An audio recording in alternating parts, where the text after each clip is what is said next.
Yeah. Come on. Let's go. I know I'm gonna make mistakes in this life I live, but you never leave me.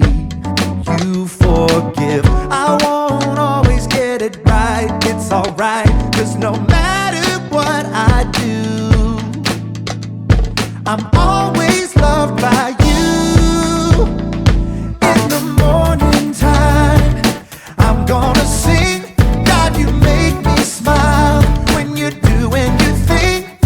I'm thankful for the way you set me free, and all of the ways that you love me.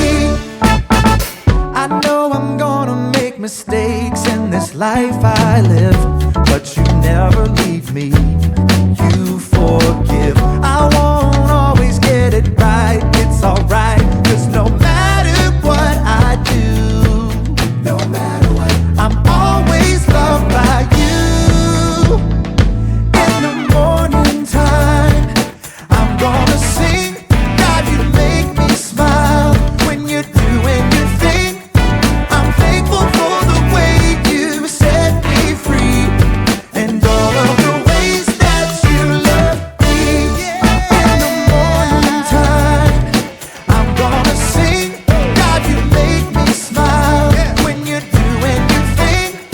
I'm thankful for the way you set me free, and all of the ways that you love me. Let's take 'em to the bridge. God, you're never giving up on me.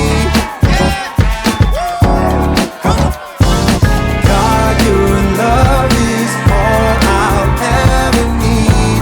You're all that we need. In the morning time, I'm gonna sing. God, you make me smile when you're doing your thing.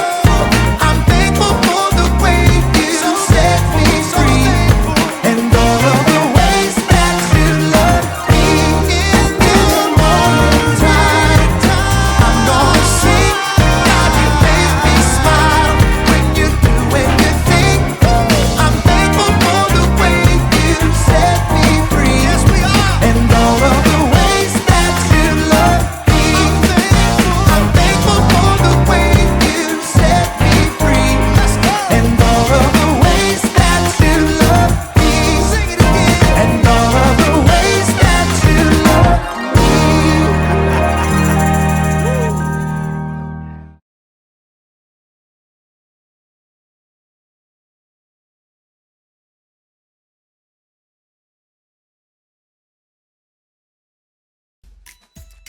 Welcome to Story Lab. This week, we're talking about forgiveness, while we take a look at the story of someone who knew just where to go with her messy life.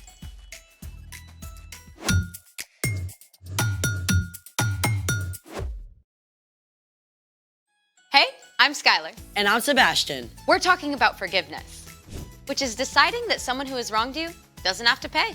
Speaking of forgiveness, Yes, you know how we're all works in progress? of course. And you remember that beaker full of delectable M&Ms that you left on the counter yesterday? Oh, right, thanks for reminding me. I totally want a snack right now. Yeah, about that. Wait, that's the beaker that the M&Ms were in? This is the beaker. Where are the M&Ms? You did not eat an entire beaker full of M&Ms! I was only gonna munch on a handful, but they kept calling to me.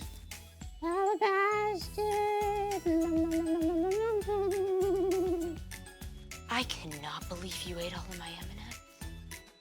I feel terrible. Bet your stomach did too. True story. I'm really, really sorry. I'll get you some more. I forgive you. Thank you. I'm gonna get you some more, I promise. Cool. But I know something we can do with it first. Something better than M&Ms? Yep. Let's make it. Step 1. Take a candle and place it in the center of the dish. Step 2. Put a few drops of light food coloring in a container of water. Because around here, we love food coloring.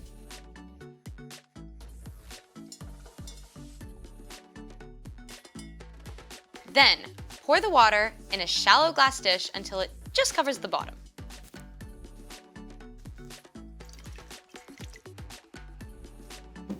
Step 3, light the candle. Grown-up alert, grown-up alert. Yes, make sure you have a grown-up present. Or you may accidentally do something that requires a lot of forgiveness. That was a little dramatic. Yeah. Step 4, cover the candle with a glass beaker.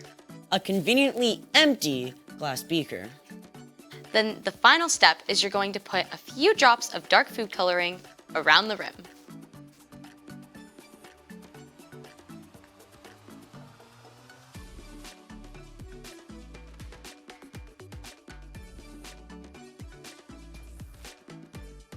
What's with the water? It's all getting sucked up into the beaker. Pretty cool, huh? What just happened? Science. As the flame consumes oxygen, the pressure inside the beaker is decreased, while the pressure outside the glass stays constant. Since the outside pressure is greater than the inside pressure, the water gets pushed up into the beaker. Taking away the water in the dish. Oh, just like how forgiveness takes away all the bad things you've done. I see what you did there. I love a good visual. It's time for... The story before the story. Today, we're in Luke, the 3rd book in the New Testament. But before Luke, in the very beginning, out of a deep, deep love, God made an amazing world. But when people turned away from God, the world was broken. God made a plan to draw people back into relationship. So, at the right time, God sent a tiny baby to be born in the small town of Bethlehem. God's very own son, Jesus. When Jesus grew up, he began to travel from town to town, teaching and healing. And while most people loved him, the religious leaders grumbled. That Jesus was changing the way they'd always done things. And they didn't like it. One bit. Which is where our story starts. Take it away. Hey everyone, I'm Chloe. Hey, Chloe. The religious leaders, some called Pharisees, were keeping a sharp eye on Jesus. They weren't completely sure about him yet. So, one of them, a man named Simon, invited Jesus to have dinner at his house. But even though Simon gave Jesus the honor of inviting him for dinner, Simon left out something important. See, at this time, everyone wore sandals, no socks. And when they walked the city streets, they got whatever was on those streets all over their feet. Use your imagination. Ugh. So, usually when a guest came to your house, servants would wash their feet right away. As a sign of honor, you might give them a kiss and anoint their head with oil. But Simon didn't do any of this for Jesus. And someone noticed. A woman from town had heard Jesus was going to be at Simon's home. She lived a difficult life and done many wrong things, but she knew that Jesus' love and mercy were greater than her sins. She desperately wanted to see Jesus, so she came to Simon's house and saw where Jesus sat at the table. Now, you've got to understand something about how people sat to eat at this time. Tables were low down, so you actually sat on the floor. In fact, you might even lie down on your side with your head over here by the table and your feet back over here behind you. The woman had bought an expensive container of perfume to pour on Jesus' feet as a sign of love and honor. She must have thought it was terrible that no one had offered to wash his feet and wanted to do it herself. But she didn't have water or a towel. So this woman actually used her own tears to wash Jesus' feet and wipe them with her hair. It seems strange to us, but it was an incredible sign of this woman's love and devotion. After washing Jesus' feet, the woman kissed them. Then she took the perfume she'd bought and poured it out over them. As the strong, sweet smell of perfume filled the room, Simon and the other guests watched the woman. They were shocked by what she was doing. Simon said to himself, "If this man were a prophet, he would know who was touching him. He would know what kind of woman she is. She is a sinner." Simon thought this inside his own head, but Jesus knew exactly what Simon was thinking. So he told a story to help Simon understand. Simon, I have something to tell you. Tell me, teacher. 2 people owed money to a certain lender. One owed him 500 silver coins. The other owed him 50 silver coins. Neither of them had the money to pay him back, so the lender let them go without paying. Which of them will love him more? The room was so quiet, you could hear a pin drop. At last, Simon spoke. I suppose the one who owed him the most money. You are right. Do you see this woman? I came into your house. You did not give me any water to wash my feet, but she wet my feet with her tears and wiped them with her hair. You did not give me a kiss, but this woman has not stopped kissing my feet since I came in. You did not put any olive oil on my head, but she has poured this perfume on my feet. Wow! Simon got called out! Simon had invited Jesus out of curiosity, but he hadn't shown him any love or respect. This woman's many sins have been forgiven. She has shown that she understands this by her great acts of love. But whoever has been forgiven only a little, loves only a little. Your sins are forgiven. Excuse me. Who is this who even forgives sins? The other guests whispered and exclaimed in shock, but Jesus smiled at the woman with deep love in his eyes. Your faith has saved you. Go in peace. The room was filled with religious leaders who were quick to call the woman a sinner. But they didn't look at their own lives. They didn't see their pride and hard hearts needed forgiveness just as much as the things this woman had done. The end. I gotta be honest, all the feet washing and perfume stuff seems a little bit strange, but she was all in for Jesus. Exactly. She saw how much she needed Jesus. All the religious leaders missed it. They thought they had it all together. They didn't think they needed Jesus or his forgiveness. So, what's our part in this story? Jesus made it clear.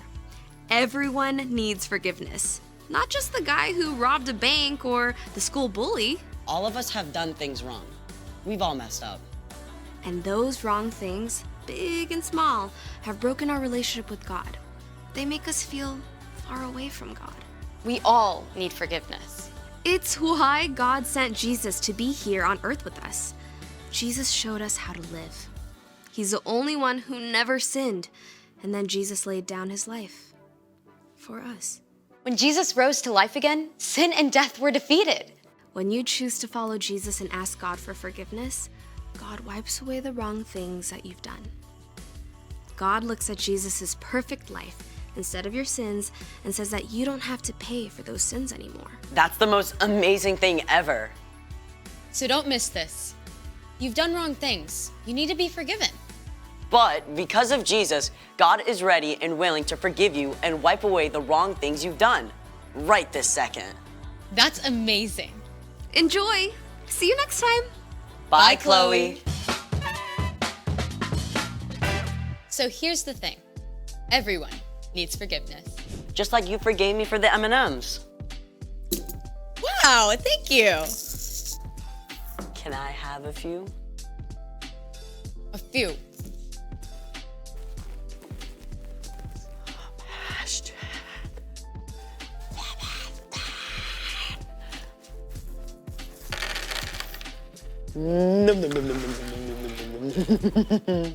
Okay.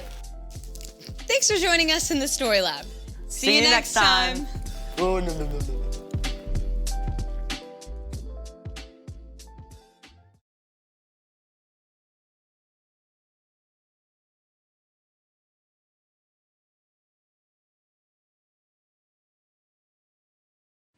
Hello. Welcome to Creating with John Ross. I'm John Ross. It's funny how that worked out. Today we're finishing up our mosaic. It's been a long process, but very rewarding. We'll take one of our happy little circles here and give it a little pat. Thank you, little circle. You're going to bring joy to so many people. What's that, little circle? You're saying you're glad you're not a square? I'm glad you're not a square either, because then you'd be useless. We're going to place you right here, little friend. Oh, don't you look cheerful? A cheerful little circle. Now I think you just need a couple more friends. and we'll be all finished. Hi. How are you?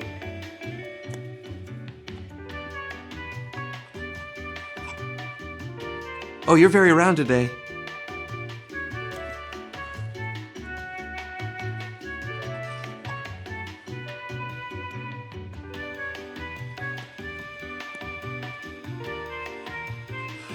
One more. We're getting so close to the end now. You can feel the excitement from all of our little circle friends. Hi. This looks like fun, Thank you, John. Brandon. We're almost finished with our happy little mosaic here. Oh, do you mind if I No, put one on? Brandon, that would be just great.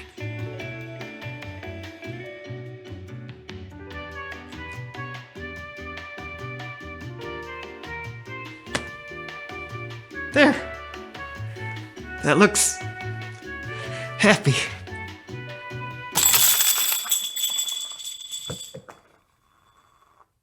So happy.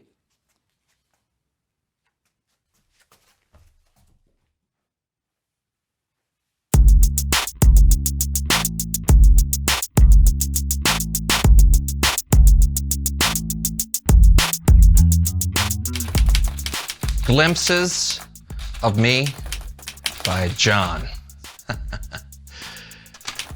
It was an ordinary day. I was about to do another episode of the So-and-So Show when Brandon walked in the door. Hey, John. Sorry I'm late. How's it going?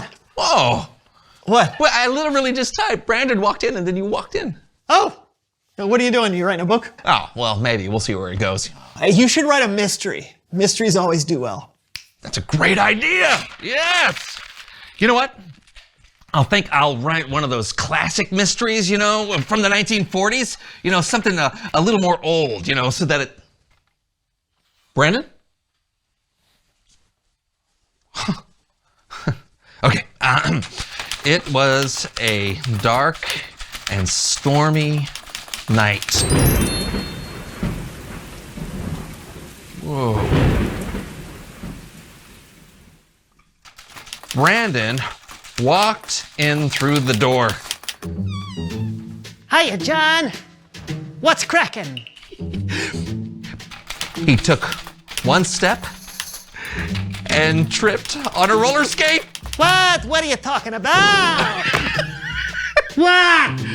What in the world? Who put this there? Why, I oughta.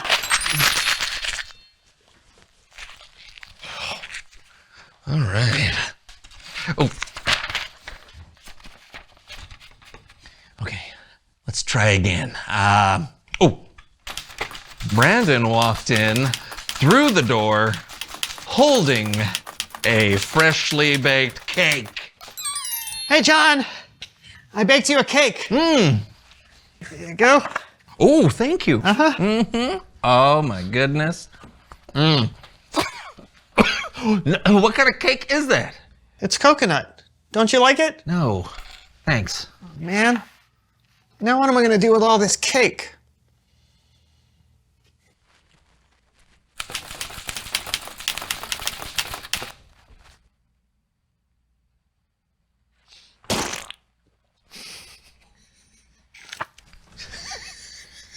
Why did I do that? Who can say? I baked you a cake. It's chocolate. Delicious, I bet. Mm-hmm. Thank you very much. I'll finish it later. Why? Have you got other plans? You better believe it.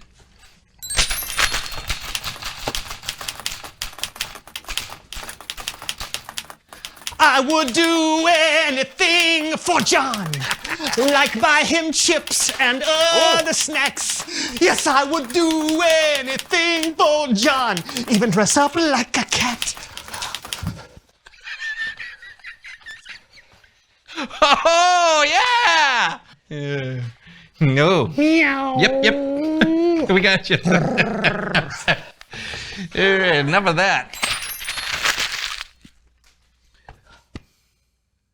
I don't know about you, John, but I am exhausted. And I have no idea why.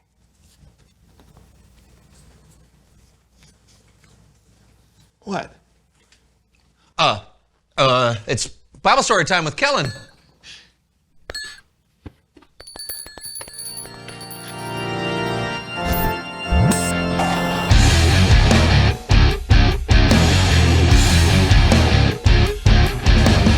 You guys have had an interesting day. Not really. Haven't done much.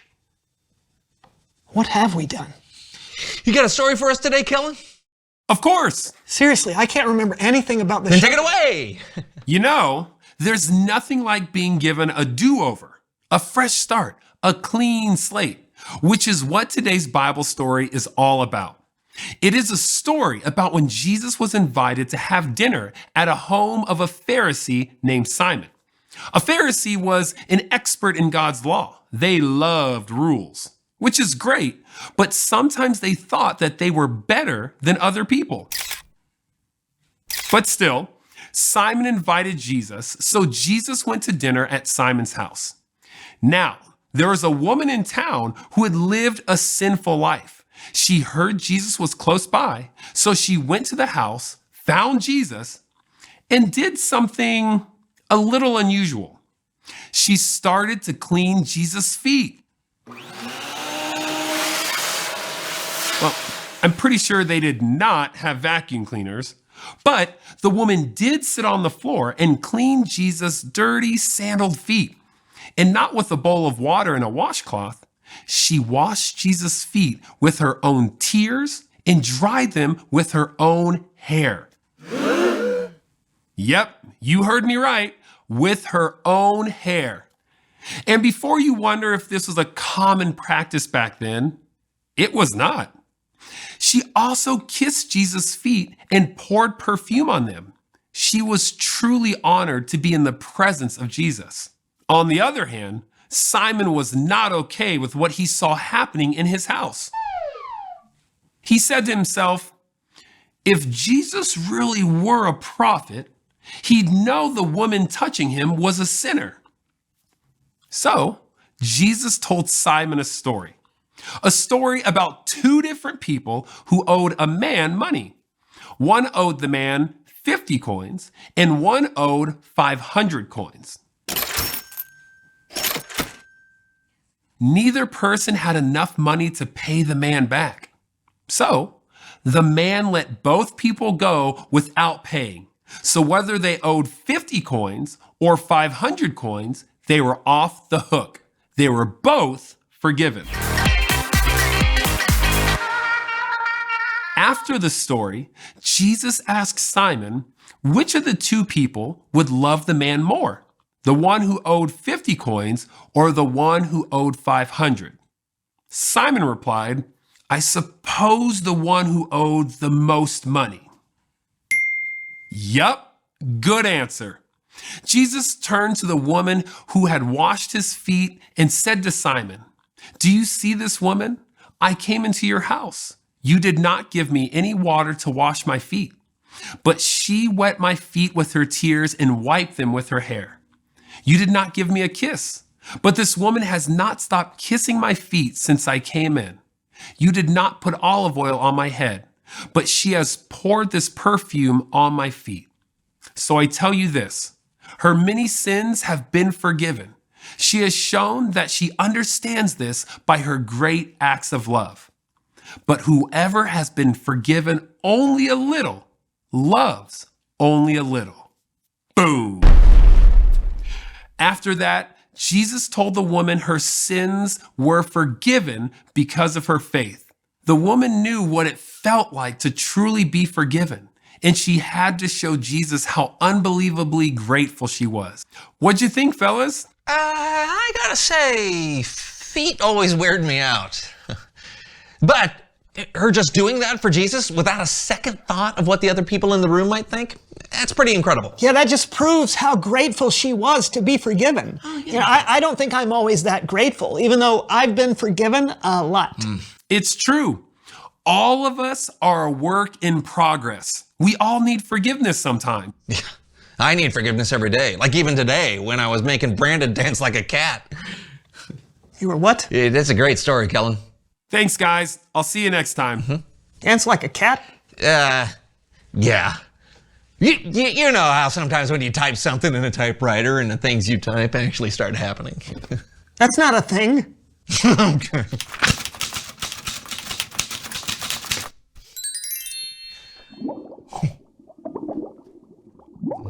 What? Reveal the question. Oh, hey, the question is, what does it feel like to be forgiven? Let's find out. Brandon, do you forgive me for having a little fun at your expense today? So weird. Yeah, I forgive you. It feels good.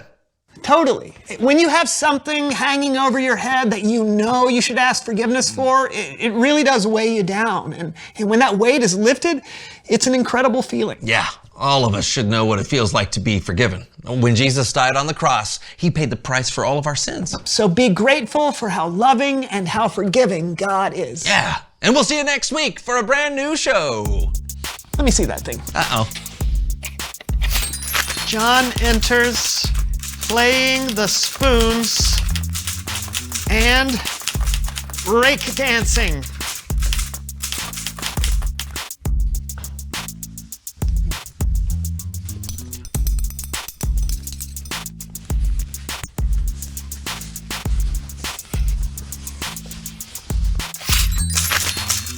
You can take my chips, but you can never take my talkies!